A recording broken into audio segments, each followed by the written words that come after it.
All right, and welcome to our Q&A video. I did this at 1,000, 10,000, and now close to or at 25,000 subscribers. So thank you all for submitting your questions in that previous short video.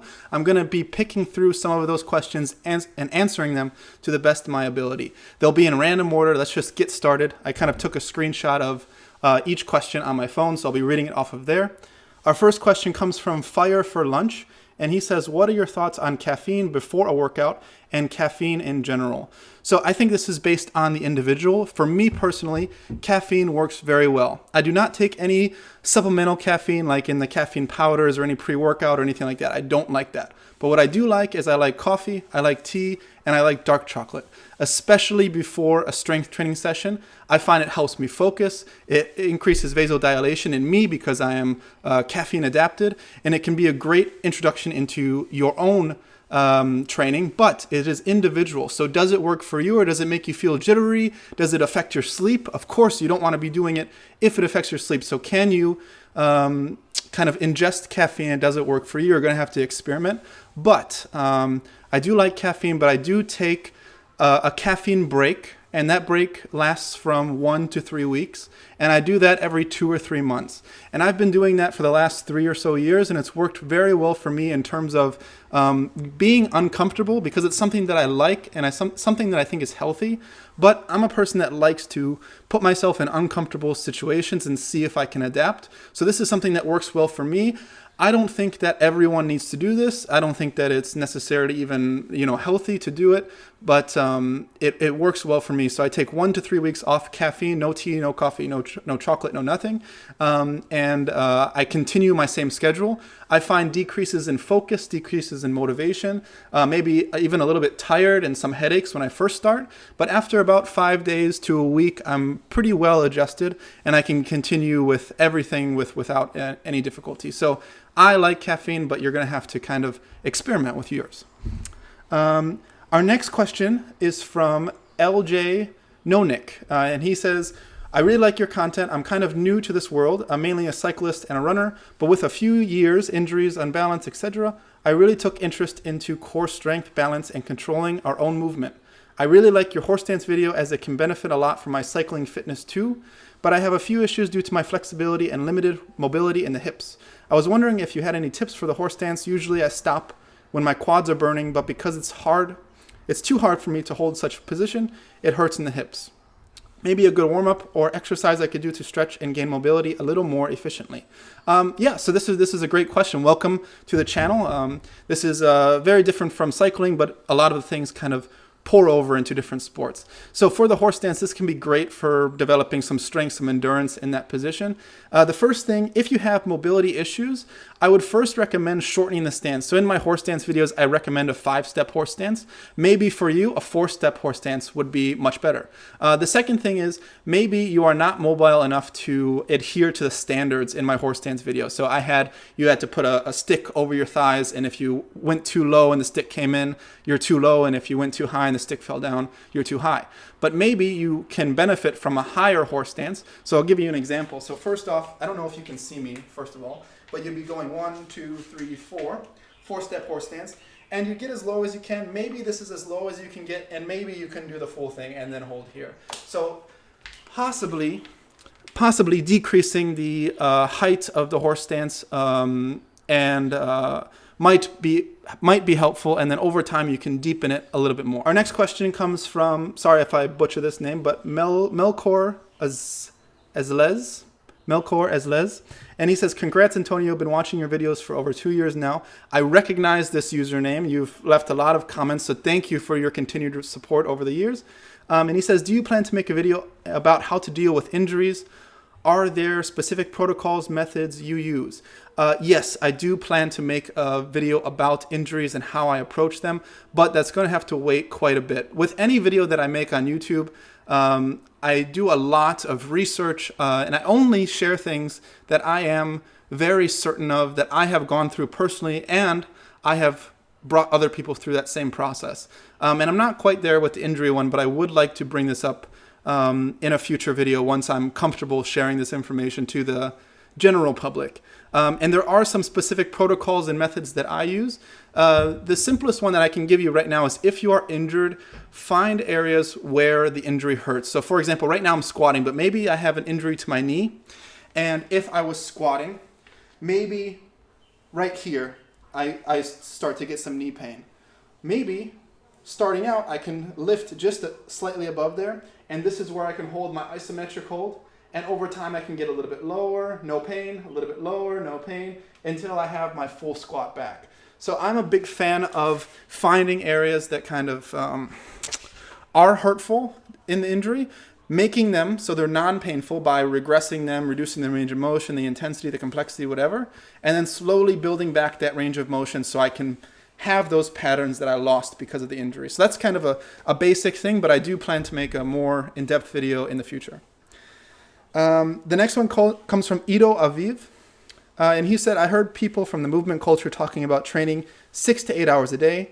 How does it work with a day job and family? Do you think that training 8 hours a day is something that can be maintained for the long term? How could a young person create for himself a life which is full of movement and basically prioritize a rich and deep movement practice? Much thanks. So yeah, this is a very common question.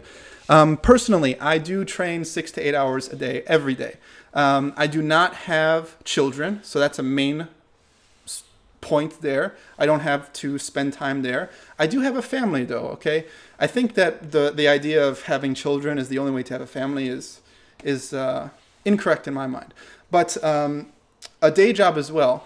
I had a day job until a year ago, and when I first came to China, I was actually working 44 hours a week every week, and I had, I think, 2 weeks of vacation per year. I only worked at the job for 15 months or so.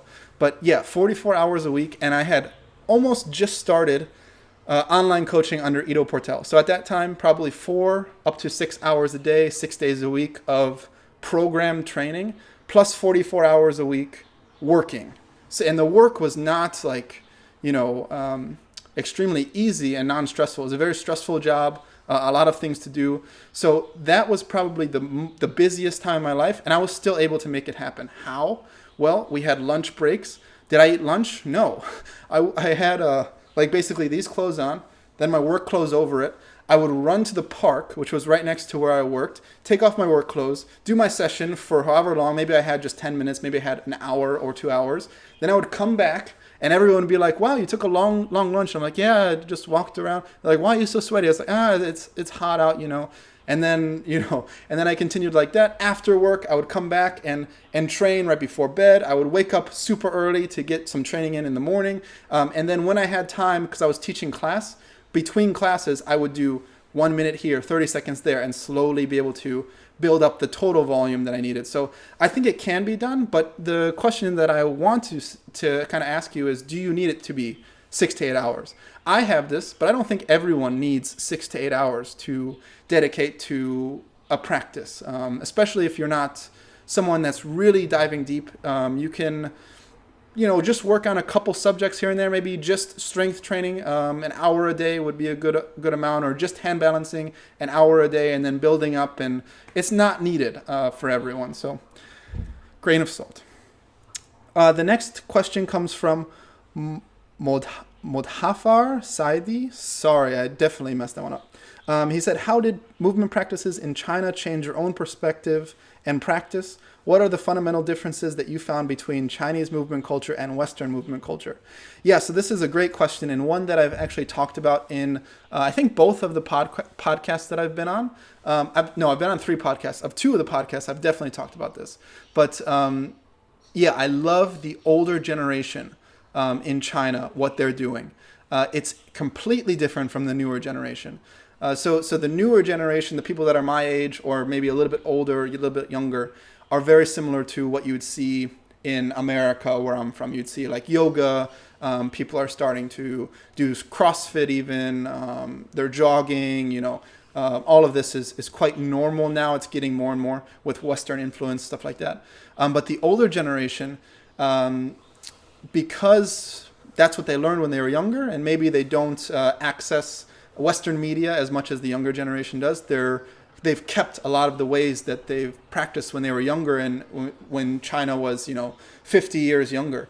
So a lot of their practices are Tai Chi, socializing, which I think is incredibly important. You will see them in the park doing calligraphy. So they have this giant like water paintbrush and they will do calligraphy on the ground.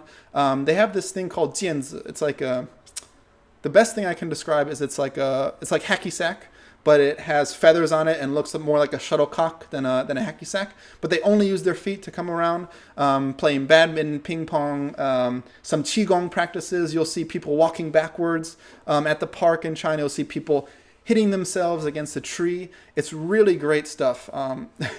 Maybe you don't think that's great, but it's really great stuff to me, and seeing that is just amazing. I take a lot from the older generation here.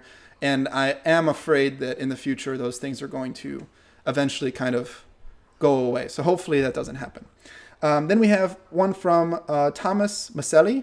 And he has two questions. First question is, I see your Taowei t-shirt. Is it for sale? Yeah, so I have a couple different Taowei t-shirts. They are not for sale. They might be in the future. It's not a priority for me. And the reason why I haven't had it for sale is, number one, I haven't found quality t-shirts yet. I will only sell something if I truly believe that that product is 100% good and I am satisfied with the product. And right now, the quality is good, but I'm not satisfied to actually sell it. And there's some design things that I'm working through that aren't quite there yet. So no, they are not for sale now, but maybe in the future. Let me know if you would be interested in a t-shirt, and I'll kind of streamline the process a little bit and start looking more and more so I can actually make it. And then he has a second question. He says, you've spoken about some books you've read, Lights Out, Man's Search for Meaning, etc. Do you know any books more towards the body and movement? Thank you. Yeah, so I am a big reader, not just in terms of movement, but I also like, fiction, nonfiction. I like everything. There's a lot of different subjects that I like. On the topic of movement, I'm going to give you a book geared towards nutrition. And I have recommended this book in a podcast before, but it's one of my favorite books on nutrition, and one that is just very interesting to read, and kind of changed my perspective a little bit on nutrition as well. It's called Nutrition and Physical Degeneration. And it's by, I forgot what his name is. Weston Price. Yes, Weston A. Price maybe.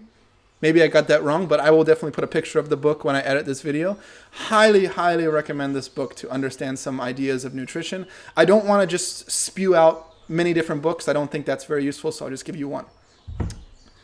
All right. Our next question comes from Miguel Sanchez. He says, what 3 books and 3 movies would you take to a desert island? All right. I'm going to not go with the dumb answer of taking the encyclopedia, the big, a big book with a lot of pages, so that I can take the pages and burn them for fire. I'm not going to do that. I'm just going to say these are 3 books and 3 movies that I would want to reread many, many times. So the first book would be Harry Potter, and I have the books up here. That's why I'm looking up here. But I would probably take the 5th book, just because with looking at it, the 5th book is the biggest book of Harry Potter, so I can have the most content. And I think I liked the 5th book, one of my favorite parts of the book. I really liked that book. And then the second book that I would take, is this book here, 四大名著. And this is 4 books from China, very, very famous books. We have 红楼梦, 西游记, 三国演义, and then the last one, I can't read that, 水什么全转. Yeah, you can tell me if you read Chinese, but my Chinese is just going down. But one of the reasons is this is a very big book. The second reason is I have read 西游记 already, so I would like to reread that in the full context. And I have 3 books that I have yet to read in Chinese. So this is all in Chinese, by the way. So one thing, this will take me a long time to read because Chinese is not my native language, and I'm going to have to study each word. So I think this can last a long time on that desert island. And the third book that I would take would probably be, that's a hard one. Okay, I'm going to go with the Iliad. I am a huge fan of Greek mythology. I've read a lot of books, and I think the Iliad is one of the more difficult books to read. Like the Odyssey is also, it's a little bit easier to read. It's more of like the story that we're used to. The Iliad is more, there's a lot of poetry, there's a lot of symbolism, and it's more difficult to read. So that one will take me a long time. I can reread it many times and still not understand. And then the 3 movies. So these are going to be mostly nostalgic, meaning I watched them when I was younger and I had some type of, feeling towards them. So this will not apply to you at all. The first movie is a movie about Bruce Lee's life. If you have not seen it, I highly recommend it. It's not Bruce Lee himself. It's after his death. The movie's called Dragon, a Bruce Lee story. And the actor that plays Bruce Lee is named Jason Scott Lee. And I think he did a fantastic job. Some people don't like his performance, but I think he did a really good job. And the reason I like this movie is because most of what we see from Bruce Lee is either his movies or about his martial arts career. And I think this is very fascinating. But also, we don't see a lot about his life, like how he lived day to day with his family, things like that. And this movie goes into his life. But it's not only reassuring, but more realistic to see that Bruce Lee was not perfect, and he had inner demons, and he was battling kind of similar fights that we all are. I highly recommend this movie. And the other reason is my dad is actually inside this movie for literally 5 seconds. There's a scene they filmed in California. My dad was at the college, so he's in the background kind of walking, putting his leg up, whatever. So that's nostalgic for me. The second movie that I would choose is the Jackie Chan movie. I thought very long about which Jackie Chan movie to take, and I'm going to choose Who Am I? If you have not seen this Jackie Chan movie, highly recommend it. It's one of the underrated Jackie Chan films, but there's a lot to kind of love about it. There's a lot of his stunts, really cool stunts in there, etc. But I particularly like the last fight scene. It's between 2 different martial artists and Jackie Chan, and I think that fight scene was really well done. It's very not only comical but very fun to watch. So yes, Who Am I? Jackie Chan movie. And the third movie that I would choose is purely nostalgic based, and it is called Hook. Robin Williams plays Peter Pan in this movie. It's kind of a live action Peter Pan, but it's after Peter Pan has grown up. And I just have a lot of nostalgia from this movie from when I was younger, so that's the main reason I chose it. I love rewatching it. I can rewatch it many times. The next one comes from Ido Aviv again. Hello again. He says, when it comes to genetics, what do you think are your strengths and weaknesses? Definitely, I think a big strength of mine is muscle growth, especially on upper body. So you can see, like right now, I'm not prioritizing strength work right now, but I still maintain a good amount of mass, especially in my upper body. And this, I think, comes from my father. Like, my father is also very muscular in the upper body. So I think that comes from him genetic-wise. And then weaknesses, I would say, in terms of movement, I would say is my mobility of my lower body. I actually, when I first started, like my mother can attest to this, I couldn't sit on the ground. Like, I don't know if you can see me still, but I couldn't sit on the ground like this. I couldn't. I would be like this, and I'd have to lean up against the wall. So mobility was a big difficulty for me for a long time. Genetic-wise, I think I started out very low on the kind of totem pole. Our next question is from Pablo Rodriguez. He says, do you think that movement culture mindset changes during the first years to nowadays? I mean, on the preferences of the subjects to study, like strength versus coordination or others. Thanks for sharing your path. Another good question. I think one important thing is to say, are you outside of movement culture or are you inside movement culture? Meaning, are you practicing daily, or are you just watching kind of what what Ido is sharing, or what Roye is sharing, or what Odelia is sharing? Because this is going to be a different perspective. So I think if you are practicing, there's definitely been and I think there has been a switch on both sides, inside and outside.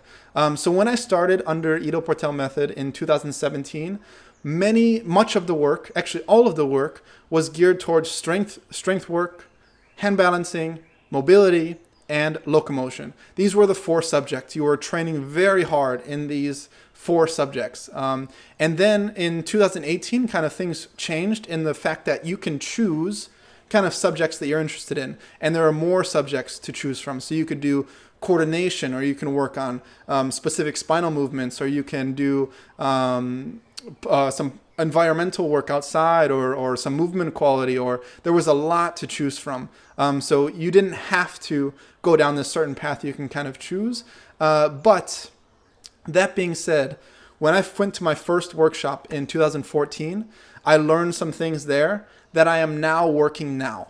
So, you know, how long is that? 6, 7, 8? 8 years of distance, and now I'm working it. So it has changed a lot, and I think that if it didn't change, it wouldn't be what it is. You know, people are constantly learning. You're constantly inserting and taking away and understanding. So yes, there's been changes, and I think they've been very positive ones. The next one is from Anthony Hui. He says, I love your horse dance video. Do you practice it every day? What's your martial arts background? Thank you. I do not practice the horse dance every day. I practice it for a certain amount of time. And when I went to train Kung Fu in China, we practiced it every day. But now I do not. I haven't practiced it for probably 6 to 8 months, something like that. I haven't even done one time. My martial arts background, I think I started very similar to many people in America, meaning I did karate and taekwondo when I was little. I think this is the biggest kind of,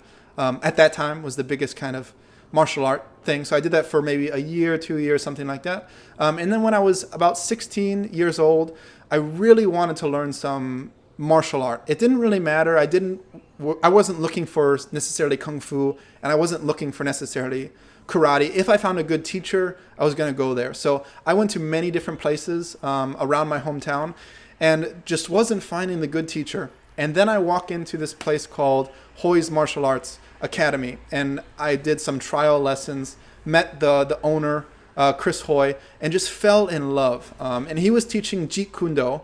The only thing I knew about Jeet Kune Do was that Bruce Lee created this art, and I didn't know anything else. But I was just so fascinated by the way the teacher was teaching, and the students there, how dedicated they were. So I immediately enrolled and did that for about 2 years. And at the not at the end, maybe a few months into that, they started teaching jiu-jitsu as well. And they were under the sect of more Gracie jiu-jitsu.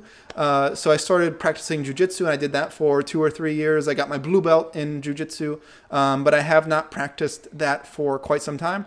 And then when I came to China, I studied Wudang Kung Fu, which all of these are quite different, like karate, taekwondo, Wudang Kung Fu, Jeet Kune Do, jiu-jitsu, very different disciplines, but they do have some similarities. The next one is from Skavik, and he says, do you have any tips for overcoming a strength plateau? I'm stuck on 15 kg assisted one-arm chin-ups for 5 sets of 3 reps specifically. So for this specifically, I would say that the current progression that you're using is too difficult. For a assisted one-arm chin-up, I would not recommend anything over 10 kg. If you're using anything over 10 kg, you're probably better off using an easier progression. So working with archer chin-ups, or working with mixed grip chin-ups, or working with something easier than the one-arm assisted chin-up for now. And then once the strength is built up and you can do 10 kg or less for 3 reps or more, then you can start building up. So I would say go with a regression for now and then go up over time. Our next question is from Jake Ruth, and he says, do you have a spiritual practice or any beliefs? What happens after death, if anything? What are your thoughts on spiritual enlightenment, etc.? Great, very deep questions. I do not have a spiritual practice in the way that I think you're talking about it. So I don't have a certain religion or anything like that. But I do have a spiritual practice in the way that it's talked about here in China, specifically in the kind of Taoism culture. I don't consider myself a Taoist, but I like a lot of the practices and a lot of ways that they kind of go about life. And one of them is they have these three areas. It's called Shen, Qi, and Jing. And this can be translated as the body, the mind, and the spirit. Now, this is different from how we kind of view it as the spirit being like kind of, the same with God or something like that. But the body is easier to conceptualize. So the body is kind of physical training. So within, for example, if we go within Kung Fu, the body is the physical practice, the kicks, the forms, the punches. This is all the body. Then the mind is the more of the internal work. So the meditation, the sitting, the standing, the qigong, this sort of more internal practice is the mind. But then the spirit is the expression of the body and the mind together. So this could be, for example, sparring. Could be, because it's not just, throwing mindfully, throwing punches or throwing kicks. You have to kind of intertangle with another person, another human being, react, bring your whole body, your whole mind, your whole spirit into it. This can be a musical practice. So I actually started music when I was training in Wudang because they were so into it. So a lot of the masters play what's called the xiao, and I have one and I play it as well. So the xiao, this is a xiao, and they have different ones. I have a G-key xiao. And the xiao is basically a bamboo flute, and it's played vertically, like this. They have a dizi, which is also a bamboo flute, but it's played horizontally. They have guzheng and guqing, which I actually cannot tell you the difference between the two. They're very similar to me. I have not learned it, so maybe in the future I'll learn. But yeah, they have a lot of instruments, and this is part of the spiritual practice. You're kind of putting your own body into it. And then the kind of another example would be improvisation. So through different kind of modalities, sparring can be an improvisation, locomotion, moving your spine. This can all be kind of improvisational practice. And I'll play you a small song just for fun. So this song is called Mountain Ghost.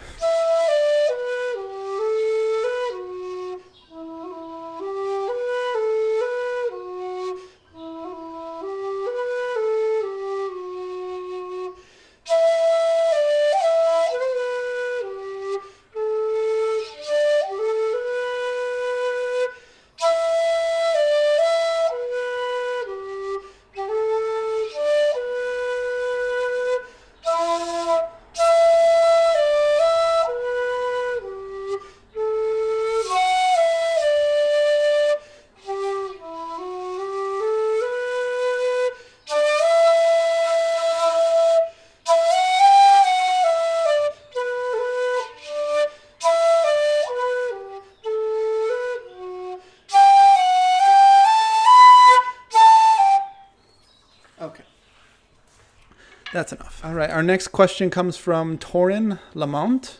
And he says, do you still boulder and or rock climb? I'm curious about whether you have any thoughts on developing active hip range as it relates specifically to climbing. I have not climbed in quite a while. It's been probably a year since I've climbed, but I will start again very soon because I've moved into the city. So there's some rock climbing walls. There's places to climb outside. So I'm very excited to do that. Not my first, but one of my first jobs was working at a rock climbing wall. I've worked at 3 separate rock climbing walls, teaching some beginner basics. I was never very good at rock climbing myself, but I teach basics and like how to top rope, how to lead climb, how to kind of spot when you're bouldering, this sort of thing. And I've taught rappelling as well, and I've been outdoor climbing, indoor climbing. And what you're talking about in hip mobility is very similar to how we would develop it normally. And it's not through, I think the main difficulty is rock climbing is sometimes worked with yoga, and yoga is not the best way at producing mobility, so that strength in that range. It's a good way at producing flexibility, passive flexibility, so being able to kind of go like this as opposed to going like this, using strength as opposed to using outside force. So if you build up flexibility, you're not going to be able to use that hip range of motion when you're on the wall. It's just not, you're not going to have the strength to lift it up. But when you develop using mobility, this is where you get the range of motion to actually lift the leg, to use the leg, to power off the leg. So using this kind of loaded progressive stretching is exactly what I recommend. Then we have from Bartos Dopke. Sorry, I recognize your name because you've commented before, but I definitely butchered it. So it says, I have time for strength training 3 times per week, but trying to do some mobility work every day in the morning. What should I include there if I have no more than 15 minutes? So if you're doing no more than 15 minutes, I would definitely recommend no rest between your exercises. So whatever you choose, very minimal to no rest so you can make full use of that 15 minutes. What you do is going to depend on what your weaknesses are and what you're doing for strength training. So for example, if you're strength training and your goal is to press the handstand or shoulder press, then maybe the mobility work should be centered around the pancake or middle split mobility. If your strength training has other areas that are weak, so maybe your shoulder flexion is limited, then maybe doing work there would be beneficial. If your lower body is typically immobile, I'd recommend a more global stretch. The diagonal stretch can be a great one to include. 3 to 5 sets, no rest, kind of pairing it with another exercise. So you'd be doing diagonal stretch, something else, and then 5 times through would be a great way to kind of use that 15 minutes. Then we have from Julia Lagido y Catalia. Sorry, definitely not good. So she says, if every sport discipline shapes your body in a way, how do you think would be the optimal body of a generalist elite movement practitioner? I think that people generally have just different shapes, even if we practice very similarly, as long as we're not at the elite level. Like Olympic runners all have the same body type. Olympic wrestlers have very similar body types. But if we're practicing more generally, we probably won't get that very specific body type. And I think everyone has a different body type. So maybe we're a little bit bigger. Maybe we put on muscle a little bit easier than the other person. So the same training protocol results in a totally different aesthetically looking person. But if I had to give a general kind of theme, you want the body to be relatively light. So having a relatively lower body fat percentage, maybe 10% or give or take, 5%, maybe not take, but give 5% would be somewhere around where you'd want to be. 7-8% is okay. I'm around probably 10%, but I haven't got my body fat taken accurately since 2016. So it's been a while, but I think I've gotten leaner since then. Okay, our next question is from Christoph Herman, who is one of my online students. Hello. He says, how does a week of practice look like? What does your current program look like? Congrats on the success of your channel. Thank you. So as I said, I work about 6 to 8 hours a day, 6 days per week, and I'm currently under Ido Portel's online platform. My 2 coaches are Johnny Sepinoso and Odelia Goldschmidt. And there's a lot that I'm working on. So I have certain spinal movements that I'm working on. I'm working on coordination, on practices outdoors that are similar to kind of jumping, parkour, this sort of thing. I'm working on some organic style strength work. I have rhythm work that kind of goes into kind of a musical way. I have some partner work that I do with Max quite often. Yeah, that's the majority of my work. So I'm having a lot of fun and learning a lot. Lots of frustration, which is good. Lots of uncomfortable moments. Our next question is a very long one by Zen Lifestyle and Manner Show, so I'll kind of sum it up. Basically what he's saying is, why is bodyweight strength programs, calisthenic programs, and powerlifting programs, why are they so different in terms of volume? And he gives examples of some powerlifters only train 2, 3, 4 times a week, and a lot of calisthenic athletes or bodyweight people train 6 days per week. And there's a very simple answer. So powerlifting, there's 3 main lifts. We have bench press, squat, and deadlift. But in bodyweight strength and calisthenics, there's much more than just 3. We're kind of balancing these different goals like front lever, planche, one arm chin up. There's bent arm, there's straight arm, there's pull, push. There's a lot to do, but not just that. So bodyweight strength training is strength training, but there's a huge skill component to it. And with any skill, you're going to need to do this more often than just kind of strength training or doing a very linear pattern like a deadlift, a back squat or a bench press. So the handstand push-up, for example, I had the strength to do a handstand push-up for a long time, but it took me forever to learn how to actually do a freestanding handstand push-up, not because I was weak, but because I didn't practice the pattern of it enough. I had a handstand push-up, but I didn't have a freestanding handstand push-up. So there's a lot of learning that goes on that's similar to like learning how to juggle. There's a skill aspect to it, and it needs to be practiced quite consistently. So that's what I would say. And then he gives the example of like people that practice movement do much more, and you have to. There's so many different subjects that just practicing 2 days a week, you're not going to be able to really explore that. And I think that the common misconception is movement is strength training and hand balancing and locomotion. And this is a subject that you can study, that can be useful. But there's so much more that doesn't look like movement.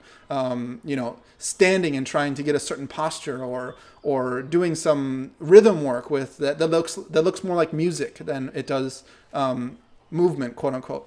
But yeah, there's a lot to do. So that's why we spend so many hours, if you have that luxury. The next one comes from Vuzgov Ibon. Sorry, I'm very sorry. And he says, can you do the wall squat Oi Gold does? Go to his YouTube channel and watch the video range of motion test if you don't know what I mean. All right, I'll go do it now.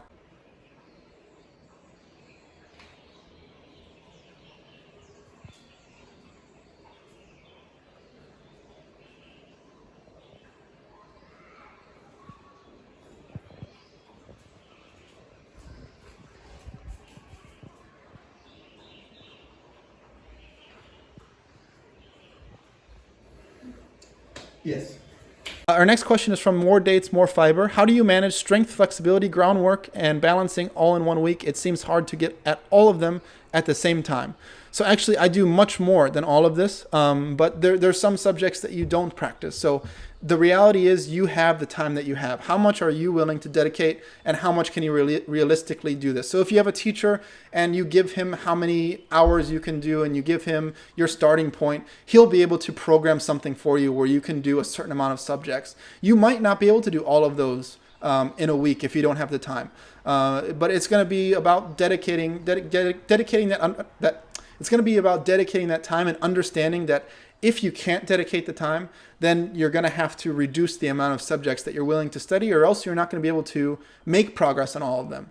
So maybe you are correct. You don't have time to make progress on all of those. I would say if you are doing strength work, flexibility work, groundwork, and balancing in 1 week, you would have to spend probably 2 hours a day, 6 days a week, something like that, give or take. It's going to depend on your starting point, your what current point you're at, your strengths, weaknesses, but I would say somewhere around there. So do you have that time? Do you want to make that time? Okay, our next question comes from Cody Hewitt. I'm sorry, I can't do that one. It says, if you want to achieve the OAHS, the one-arm handstand, how many times a week should you train, and for how long? Currently, I'm doing 1 hour a day, 6 days a week. Is this sufficient, or should I increase the time? You may want to decrease the time. It really depends on what you're currently at. So if you're not at a 60-second 2-arm handstand with multiple sets, then you probably don't need to do 6 days per week. You can probably get away with 2, 3, 4, somewhere around there. If you're closer to holding with 1 arm and 5 fingers, then you'd want to be doing maybe 4 times per week up to 6 times per week if you can handle that recovery. And sessions range maybe an hour, maybe 2 hours. The handstand is a skill that one day feels easy and the next day feels very bad. So maybe you plan an hour, and on good days you can do an hour, but on bad days it turns into 90 minutes or 2 hours. So it's going to kind of range, especially when you get closer to the 1-arm handstand. When you are doing 1 arm plus 5 fingers, I would say 6 days per week is almost a necessity for most people. And you'd be doing probably 90 minutes to 2 hour sessions there. Okay, the next question comes from Bruno Kontik. He says, how long are you training with Ido Portal method? Are you doing it online, or how? And how fast did you progress? Kind regards. So the first time I was introduced to Ido Portal, the person, was on his YouTube videos in 2010, 11, 12, somewhere around there. And then the first time I was introduced to the method in person was in 2014. I went to a workshop, Movement X, in 2014. So that was the first time I was definitely starting to get some basic information on what they were teaching. I didn't start online coaching until 2017. I did it for a little over a year. Then I went away from it, and then I came back in 2020 until now. So in total, I've done 3 years or so of online coaching, and I've been to 3 separate workshops. I've been to some different mentorship students in Hong Kong, in Boulder, Colorado, and I've trained with them a small number of times. So I've dedicated a lot of money, a lot of time, a lot of traveling to learning. So it's been online, and it's been in person workshops as well. Okay, the next one is a good one. It says Vuzgov Ibon. Sorry, definitely destroyed that one. It says, what's the best way to program fine motor control moves or skills like juggling? So in terms of learning a skill like juggling, object manipulation, this or that, I am a big fan of consistent practice throughout the week in smaller bouts. So those smaller bouts are going to depend on what you're learning. Sometimes 10 minutes a day, 6 days a week will be a great amount to slowly learn that skill. But sometimes you'll need 30 minutes or an hour a day, 6 days a week to learn that skill. For juggling specifically, I think 10 minutes a day of focused practice, 6 days per week is going to take you very far. And then if you want to get into more advanced juggling, you might have to add a little bit more volume, but that can be a great start. The next question is, I will do another question from my online student, Christoph Herman, and he says, any plans for traveling to different countries? Absolutely. I would love to do some workshops in different countries. I have some students in Turkey that I would love to visit. If you're watching this, hello. I have some students in Europe and Singapore and going back to America even, so I would love to go there. If you are interested in hosting me for a workshop, please let me know and email me. If you have a specific place, let them know that you are interested in me coming to your country. They will have to contact me and we can work out the logistics of me coming. So if you have a certain gym or a certain area, definitely have them contact me, and that can be a possibility in the future. Unfortunately, China is kind of locked down at the border. So I'm inside China now, but if I were to leave China, like go to Singapore, I would not be able to come back. It would be almost impossible for me to come back. So doing workshops right now is impossible, but hopefully in the next coming years, that'll definitely be a big possibility. So hoping to do that. Oh, our next question is from Bob Bobson. He says, what is the fastest way to get straddle flexibility compression for the shoulder press? Yeah, I think a lot of YouTube videos kind of go the fastest way to get strong, the fastest way to gain muscle, to get a six pack. And I'm actually a fan of the slowest way because I think this is the consistent way, this is the realistic way, and this is the smart way. So instead of trying to get a shoulder press in 1 year, think about it more of trying to get a shoulder press in 10 years. And that might be something that you don't want to think about, but that's much more realistic in terms of taking the time. If you get there much earlier, that's great. And if you get there much later, that's great as well. It's all a process. But to answer your question, loaded stretching is going to be the best way. I don't want to give you a specific exercise because it depends on where your current level is, but spending more time in the straddle position is going to be a huge benefit to you. So if you're like right now, I'm sitting on the ground. So if I was, oh my God, I was sitting for so long. Whew. Okay, so just sitting in a straddle like this, watching TV, answering emails on the phone can be huge, and you can eventually start leaning on the elbows, and doing all of this can be fantastic for increasing your straddle flexibility. So basic recommendation, spend more time in the straddle position throughout the day. Okay, our last question comes from Captain Patty.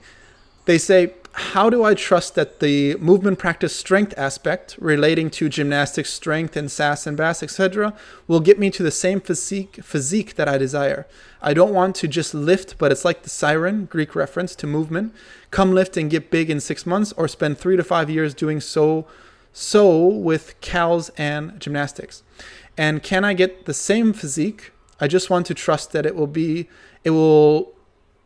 because I'd love to focus more on performance goals, but I don't want my look to suffer too. Thank you. In my perspective, I don't think your look will suffer, but you will not look like a bodybuilder. And it's going to depend on genetics. Are you easy to gain muscle, or is it a little bit more difficult? But in general, progressive overload is progressive overload. It doesn't matter if you're using body weight skills or weighted skills. This is the biggest misconception I've seen in this community. If you're able to progressively overload at the same rate that you would in the weight, you're going to have the same amount of stimulus and you're going to challenge the muscles in a very similar way. So for example, if you're doing a tucked front lever, this is much easier than a full front lever, yeah? So you're progressively getting stronger, just like you would progressively add weights to a barbell. It's a very similar mechanism, and your body doesn't recognize weight or body weight, it just recognizes stimulus. So it's going to you're going to get stronger either way, as long as you're staying in those strength ranges and you're challenging yourself, working at a certain percentage of maximum, this sort of thing.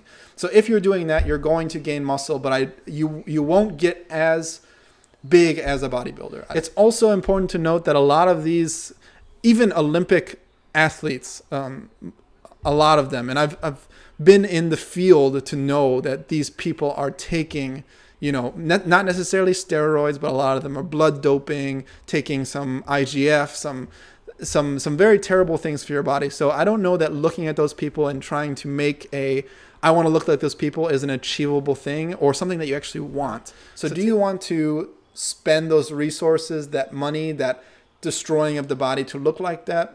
For me, I don't. All right, that is our last question. Thank you guys for all of the questions. I'm sorry I couldn't answer all of them. It's already been probably close to an hour of recording, and then I got to edit it and all of this. So hopefully I can get this video to you soon. There's a lot more videos coming on this channel, so be sure to subscribe, like, and comment. If you want to support me, you can support me on Patreon. There's a lot of content over there, videos, posts, things like that. And if you are interested in online coaching, please contact me at info@taoeimove.com, and I will give you all of the information on how you can become an online student of me. Thanks again, and that's the session.